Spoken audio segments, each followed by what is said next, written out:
গ্রেপ্তার করেছিল, অপমান, তার দাড়ি ধরে টেনে তারা গ্রেপ্তার করেছিল। কি স্পর্ধা তাদের!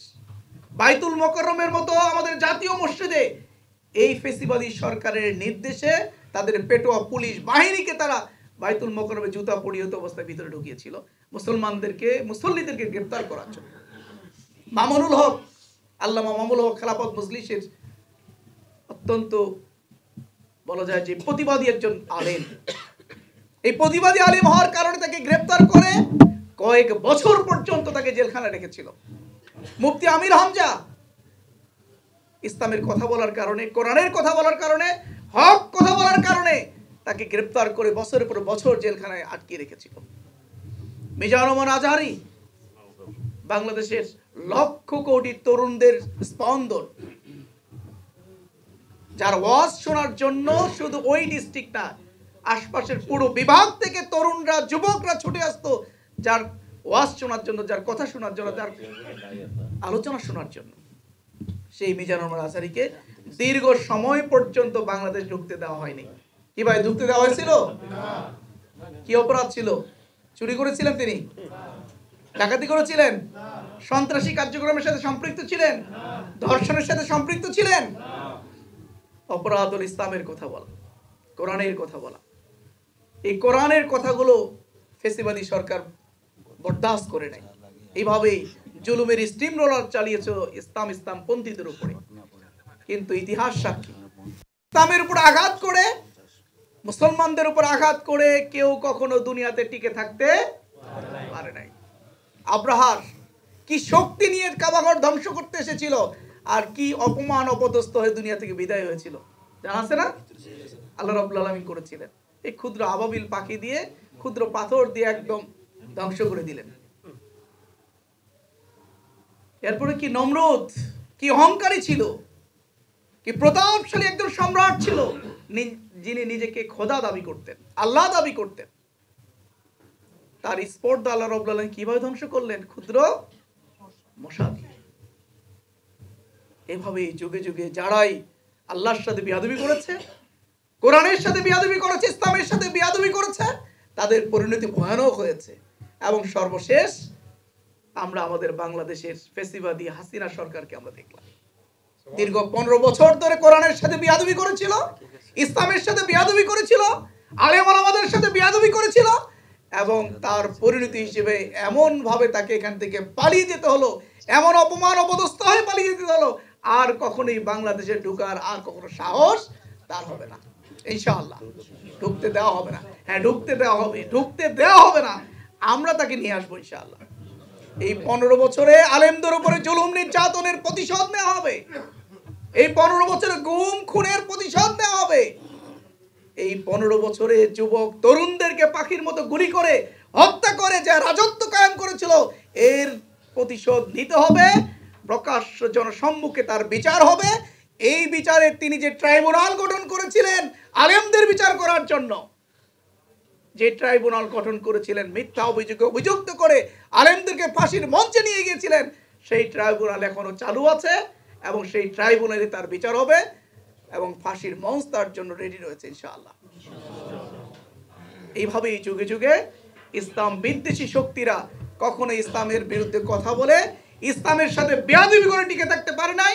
সামনের দিনেও যদি কোনো ব্যক্তি, কোনো সরকার, কোনো রাজনৈতিক সংগঠন যদি ইসলামের সাথে বেয়াদবি করার সাহস দেখান, তাহলে অতীতের ধারাবাহিকতার মতো এবং সর্বশেষ শেখ হাসিনা হলো বড় সাক্ষী, সেখান থেকে শিক্ষা নেবেন, ইসলামের সাথে বেয়াদবি করবেন না। আমরা এখনো দেখছি কেউ কেউ কথা বলা শুরু করেছেন, কেউ কেউ কথা বলা শুরু করেছেন যে রাজনীতি আর কোরআন নাকি আলাদা। বলেছেন না? মৌলবাদী বলে আখ্যা দিচ্ছেন কাউকে কাউকে। কি নির্বোধ! এই গত কয়েকদিন আগে ঘটে যাওয়া ঘটনা থেকে এখনো শিক্ষা নিতে পারে নাই তারা। শিক্ষা নেবে। যদি এখান থেকে শিক্ষা না নেয় তাহলে করুণ পরিণতি তাদের জন্য অপেক্ষা করছে ইনশাআল্লাহ বাংলাদেশে। এদেশের মুসলমানরা এমন মুসলমান, ফজরের আজান শোনার মধ্য দিয়ে আমাদের ঘুম ভাঙে এবং এশার নামাজের আজান শোনার মধ্য দিয়ে আমরা ঘুমাতে যাই। সম্মানিত ভাইরা, এই জন্য আপনারা প্রস্তুত থাকবেন। ইসলামের বিরুদ্ধে আর কখনো কোনো শক্তি যেন রুখে দাঁড়াতে না পারে, ইসলামের সাথে বেয়াদবি করতে না পারে, এজন্য আমাদের প্রস্তুত থাকতে হবে। সম্মানিত ভাইরা আমার, সম্মানিত ভাইরা, দ্বিতীয় যে বিষয়টি বলবো, আল্লাহ রাব্বুল আলামিন ঘোষণা করেছেন ইন্নাল্লাহা লা ইউগাইয়িরু মা বিকাউমিন হাত্তা ইউগাইয়িরু মা বিআনফুসিহিম।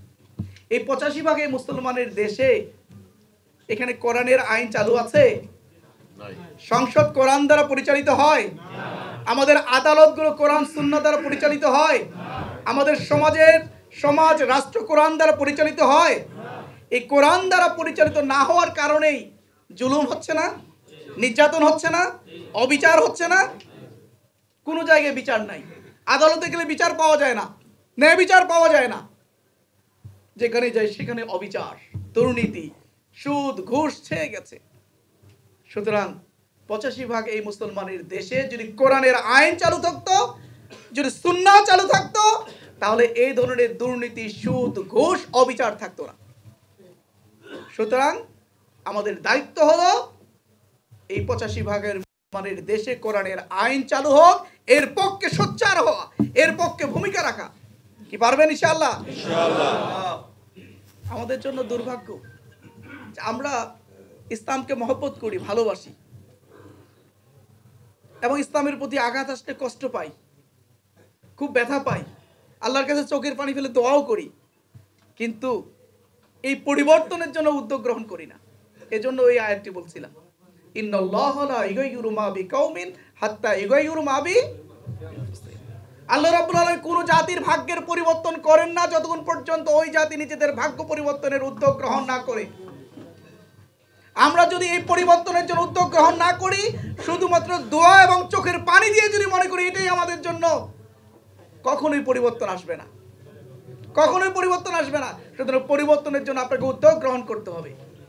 এই পৃথিবীতে যতক্ষণ পর্যন্ত মুসলমানরা পরিবর্তনের উদ্যোগ গ্রহণ করেছিল, পরিবর্তনের জন্য জিহাদের ময়দানের পথ বেছে নিয়েছিল, পরিবর্তনের জন্য লড়াই সংগ্রামের পথ বেছে নিয়েছিল, ততক্ষণ পর্যন্ত পুরো পৃথিবীর নেতৃত্ব কার হাতে ছিল?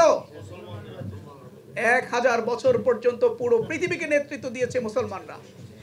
কেউ আদর করে আপ্যায়ন করে মুসলমানদের হাতে নেতৃত্ব তুলে দেয় নাই, মুসলমানরা এই নেতৃত্ব কেড়ে নিয়েছিল। কাফের মুশরিকদের হাত থেকে লড়াই সংগ্রাম করে জিহাদের পথ ধরে শাহাদাতের পথ পেয়ে এই নেতৃত্ব মুসলমানরা ছিনিয়ে নিয়েছিল। যতক্ষণ পর্যন্ত এই মুসলমানরা এই জিহাদের উপরে অটল ছিল, লড়াই সংগ্রামের পথে ছিল, ততক্ষণ পর্যন্ত মুসলমানদের হাতে এই নেতৃত্ব ছিল। কিন্তু যেই মাত্র মুসলমানরা জিহাদের পথ ছেড়ে দিয়েছে, আরামায়েশের পথ বেছে নিয়েছে, শুধুমাত্র দোয়া দুরুদের পথ বেছে নিয়েছে, তখন থেকেই এই নেতৃত্ব হাতছাড়া হয়ে গেছে। সুতরাং আবার যদি সেই হারানো নেতৃত্ব ফিরে পেতে হয়, কি ভাই মুসলমানরা আবার হারানো নেতৃত্ব ফিরে পাবে? ইনশাআল্লাহ। চান নাকি আপনারা? ইনশাআল্লাহ। যে আমাদের একজন মেম্বার থেকে নিয়ে শুরু করে পার্লামেন্ট পর্যন্ত বিশ্বাসী মানুষের হাতে ক্ষমতা থাকবে, ন্যায়পরায়ণ মানুষের হাতে ক্ষমতা থাকবে, তাকওয়াবান মানুষের হাতে ক্ষমতা থাকবে, তাহলে দেশ নিরাপদ থাকবে, মানুষ নিরাপদ থাকবে, সুবিচার প্রতিষ্ঠিত হবে। কি চান না আপনারা? ইনশাআল্লাহ। এর জন্য শুধুমাত্র দোয়া করবেন, শুধুমাত্র চোখের পানি ফেলবেন, নাকি আল্লাহর শেখানো পদ্ধতি যে এর জন্য কি করবেন? চেষ্টা করবেন সর্বোচ্চ। সেই চেষ্টাটা কি? তুমিনুনা বিল্লাহি ওয়া রাসূলিহি ওয়া তুজাহিদুনা ফি সাবিলিল্লাহি বিআমওয়ালিকুম ওয়া আনফুসিকুম যালিকুম খায়রুল লাকুম ইন কুনতুম তা'লামুন। তোমরা আল্লাহর রাসূলের প্রতি ঈমান আনো এবং আল্লাহর দ্বীন বিজয়ের জন্য, দ্বীন প্রতিষ্ঠার জন্য লড়াই করো, সংগ্রাম করো, নিজেদের মাল এবং জান দিয়ে। এটাই হবে তোমাদের জন্য উত্তম পন্থা। যদি তোমরা বুঝবান হয়ে থাকো, জ্ঞানী মানুষ হয়ে থাকো, তোমরা যদি বুঝে থাকো, এটাই হলো তোমাদের সফলতার পথ, বিজয়ের পথ, এটাই হলো তোমাদের মুক্তির পথ। পথটা কি? আল্লাহ রাসূলের প্রতি ঈমান আনা এবং আল্লাহর দ্বীন বিজয়ের জন্য লড়াই সংগ্রাম করা, নিজেদের মাল এবং জান দিয়ে। আল্লাহ রাসূল সাহাবীরা তাই করেছিলেন। হযরত হানজালা রাদিয়াল্লাহু কথা আপনারা জানেন, নাম শুনেছেন? কতটা আমরা বলি আমরা রাসূল প্রেমিক, আমরা বলি আমরা আল্লাহর প্রতি আমাদের ভালোবাসা আছে, মহব্বত আছে। আমার ভাই এনায়েত ভাই ওই যে সূরা তাওবার 24 নম্বর আয়াতটা আপনাদের সামনে তেলাওয়াত করলেন, যে কোন কোন জিনিসগুলোর প্রতি ভালোবাসা, মহব্বত আমাদের আল্লাহ রাসূলের মহব্বত থেকে আমাদের ফিরিয়ে রাখছে। হযরত হানজালাকে আটকাতে পারে নাই। হযরত হানজালা রাদিয়াল্লাহু আল্লাহ ওয়া রাসূলের প্রতি তার মহব্বত এতটাই ছিল যে যখন উহুদের প্রান্তরে যখন আল্লাহ রাসূল আক্রান্ত হয়েছে এই খবর যখন তার কাছে চলে এসেছে তখন তিনি সে আল্লাহ রাসূলের মহব্বতের কারণে নিজের প্রিয়তম স্ত্রীকে মহব্বতপূর্ণ অবস্থায় ফেলে রেখে জিহাদের ময়দানে ছুটে গিয়েছিলেন, ফরজ গোসল পর্যন্ত করেননি। এটার নাম হলো রাসূলের মহব্বত, এর নাম হলো আল্লাহর প্রতি মহব্বত। বলবো আল্লাহর প্রতি মহব্বত আছে, রাসূলের প্রতি মহব্বত আছে। আর যখন রাসূলের উম্মতরা, রাসূলের উত্তরসূরিরা আক্রান্ত হয়, তারা বিপদগ্রস্ত হয়, আমরা শুধুমাত্র ওই ঘরের ভিতরেই তার জন্য দোয়া করি। হবে নাকি ভাই? চেঞ্জ হবে? কি করতে হবে? হযরত হানজালা রাদিয়াল্লাহু আনহুর মতো ভূমিকা রাখতে হবে। নিজেদের স্ত্রী, নিজেদের পরিবার পরিজন, নিজেদের সন্তানের চাইতে আল্লাহ আল্লাহ রাসূলের প্রতি মহব্বত বাড়াতে হবে। তাহলে আল্লাহ রাব্বুল আলামিন পুরস্কার দিবেন। কি ধরনের পুরস্কার দিবেন? হযরত হানজালা রাদিয়াল্লাহু আনহুকে যে পুরস্কার ছিলেন, হানজালা যখন এই ভূমিকা অবতীর্ণ হলেন, জিহাদের ময়দানে গেলেন, জিহাদের ময়দানে যাওয়ার পরে যুদ্ধ করতে করতে তিনি শাহাদাত বরণ করলেন। খবর তার স্ত্রীর কাছে চলে আসলো যে তার প্রিয়তম স্বামী উহুদের প্রান্তরে শাহাদাত বরণ করেছে। এই খবর শোনার সাথে সাথে তিনি ছুটে গেলেন উহুদের প্রান্তরে।